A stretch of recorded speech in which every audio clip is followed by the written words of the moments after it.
student, you are welcome in our English class. I am Madhuri Bharadwaj, I am your English teacher. Today we will start our lesson number 3, two story about flying. इसमें हम सबसे पहले part first देखेंगे, his first flight. उसके बाद हम black aeroplane देखेंगे. तो सबसे पहले हिज फर्स्ट फ्लाइट में क्या दिया है? The young seagull was alone on his लेग. इसमें एक छोटी सी बर्ड की स्टोरी दी गई है जिसका नाम सीगल रहता है. मतलब जो सीगल बर्ड रहता है वो बिल्कुल अलोन रहता है और एक लेज के ऊपर बैठा रहता है अकेला. मतलब कि लेज मतलब होता है कि रेत या चट्टान का ऊंचा वाला सिरा. जैसे मान लो ये चट्टान है, जैसे ये चट्टान है, तो इसका जो ये टॉप वाला हिस्सा है उसको कहा जाता है लेज. मतलब यहाँ टॉप पर जो बर्ड है वो बैठा हुआ रहता है. His two brother and his sister had already flown away. उसका जो भाई और उसकी जो बहन है वो ऑलरेडी उड़ चुके होते हैं वहाँ से. Away and the day before, एक दिन पहले ही उड़ के चले जाते हैं. He had been afraid to fly. परंतु जो सीगल रहता है उसको डर लगता है उड़ने से. Somehow, when he had taken a little run forward to the brink of the ledge and attempt to the flap his wing to become the afraid. जैसे ही वो ऊपर से नीचे कूद कर और उड़ने की कोशिश करता है तो उसको डर लगने लगता है. The great expanse of the sea stretched down beneath. उसको ऐसा लगता है कि मैं एकदम नीचे गिर जाऊंगा. He felt certain that his wings would never be supported him. उसको ऐसा लगता है कि मेरे जो wings हैं, मतलब मेरे जो पंख हैं वो मुझे सपोर्ट नहीं करेंगे. So he bent his head.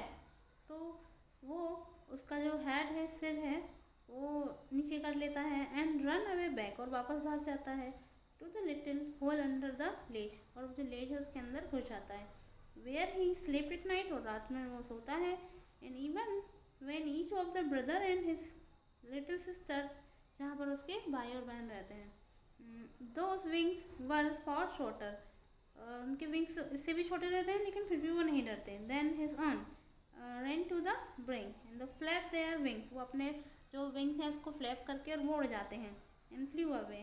The fell to the muster up and courage to take his plunge, which appeared to him desperate. His father and the mother had come around. उसके father और mother उसके around चारों तरफ यूँ घूमते हैं. Calling him to श्रीली, मतलब तीखे स्वर में चिड़चिड़ाते हैं, डराते हैं उसको, डांटते हैं कि तो क्यों नहीं उड़ना सीख रहा है, ऐसा बोलते हैं ना.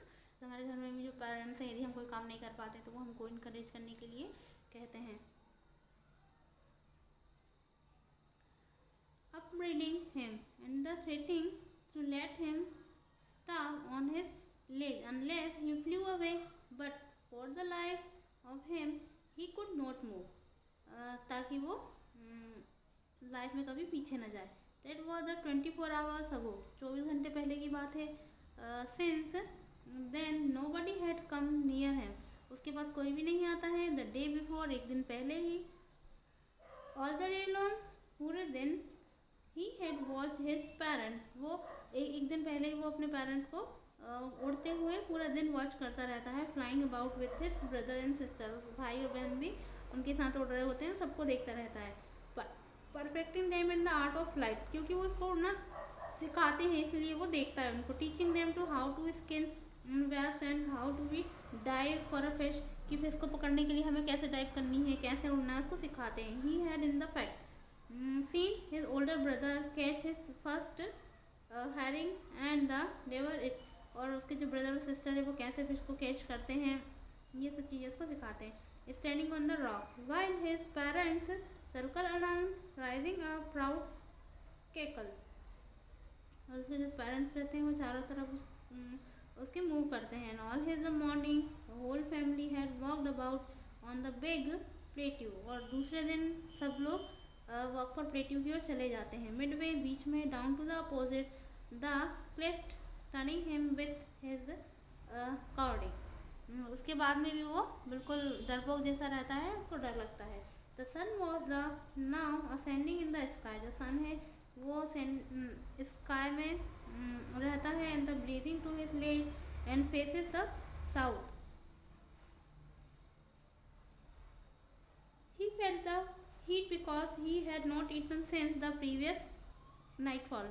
उसको बहुत हीट लगता है क्योंकि वो सारा दिन कुछ खा नहीं पाता है, कुछ पकड़ता ही नहीं है तो खाएगा क्या, तो वो कुछ भी नहीं खाता है इसलिए उसको ऐसा लगता है. He steps slowly out of his bring in the ledges and भूखा पैसा बैठा रहता है, standing on the ledge with the other leg hidden under his wings. पंखों को अंदर करे हुए और वो बैठा रहता है. ही क्लोज वन आई, एक आंख बंद कर लेता है उसकी. Then the another and the pretendant to be the falling asleep, और झूठा झूठा नाटक करता है कि वो सो रहा है दूसरों को दिखाने के लिए. Still they look no notice of him, परंतु कोई भी उसका नोटिस ही नहीं करता है.